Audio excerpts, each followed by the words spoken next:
Hey everybody, it's Ray here for Aussie T-Boys.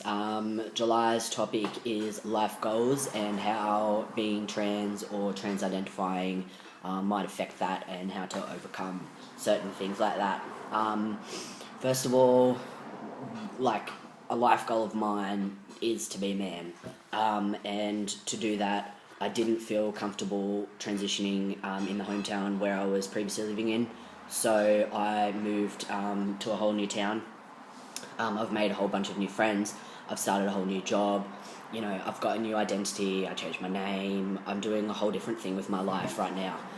For some people, it's not so much an option, but for me, it was almost a necessity because I wasn't happy with my life as a female, and everybody in my hometown knew me as a female.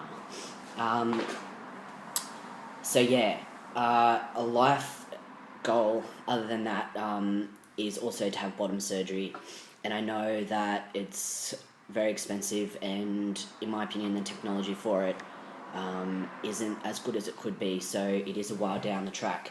A lot of people, a lot of trans guys that I've seen on the internet are happy just to be having their top surgery, and you know, they're cool with it. For me, I feel like I'm 20 days post-op on my chest surgery now, and I feel like even though I'm super happy with the results and I'm so much less dysphoric about my body, I still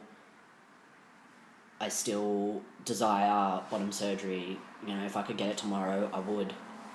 I feel sort of like I'm floating in between, like being a real guy and like halfway being there in between.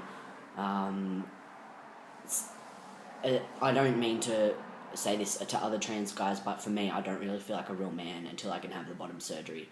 So something that affects a couple of different things in my life. For the moment, intimacy or relationships. I have, in the past couple of years, while I've been slowly transitioning, sort of kept away from getting close to anybody to start a relationship because I've just been too much self-involved, and it probably wouldn't go so well in a relationship.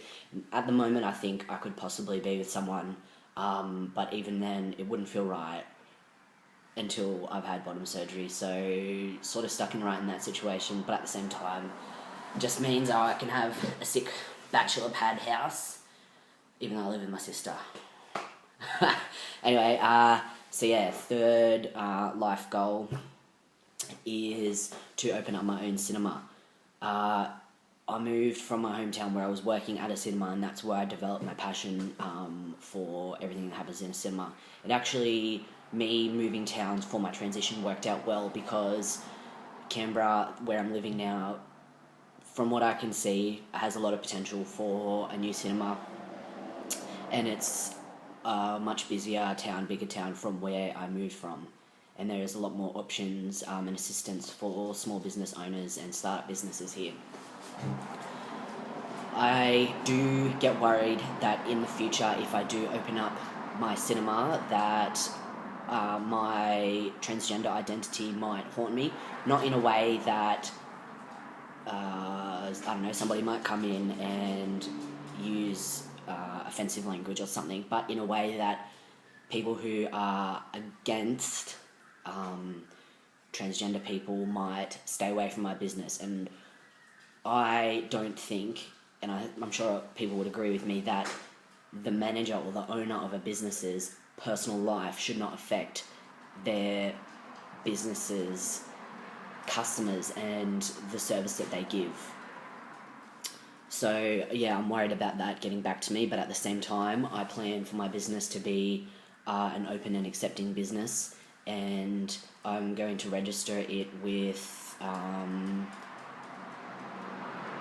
I can't remember the name, but there's a name of this place in Sydney, and you register your business as an LGBT safe place, and you get little stickers put in the window, and people can search your business on the internet and shit like that. It's going to be LGBTQI safe place, breastfeeding welcome, disability and disability, mental and physical, welcome, easy to get around and all that shit. And I mean, there's 100 million other things that I could make my business available for, but I plan to have it as as an accepting place as possible, because I know what it's like to go into a business and not feel accepted simply because of a way that you are and not the service that you're receiving, and I think that that's absolute bullshit. So in a way, I'm worried that my transgender status might affect my business, but it could potentially also make it a little bit better. I mean, we'll have to see. Anyway, fourth life goal is to compete in an INBA championship competition. For those who don't know that, it's the sort of like bodybuilding, fitness models, beach or bikini bodies. My sister, who I live with at the moment, competed as a fitness model, and my best friend is currently working towards competing as something similar. And their food and exercise choices, I think, have definitely rubbed off on me. And to be able to get up on stage where you are being judged purely and entirely for the way that you physically look, it might seem to a lot of transgender people that that is, not an option for them. But if I could get to a stage where I am comfortable enough with my body to do that, to get up on stage, I think that that would be an amazing thing. Plus, who doesn't want to have big muscles and shit like that? Anyway, those are my life goals. I don't have a lot of ideas on how to get around my life goals because I'm transgender. I'm just going to take it as it comes, and if shit happens, shit happens. That's how I go about a lot of my life. I don't know whether that's bad or good.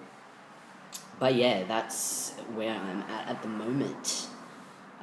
If anybody is interested, also just quickly, in information about transgender top surgery in Canberra, you can go to my personal YouTube channel. I will put the link in the bottom of this video. I've got a bit of information. You can also go and look at my blog, which has more detailed information. The link will also be below the video. And yeah, catch yous for August.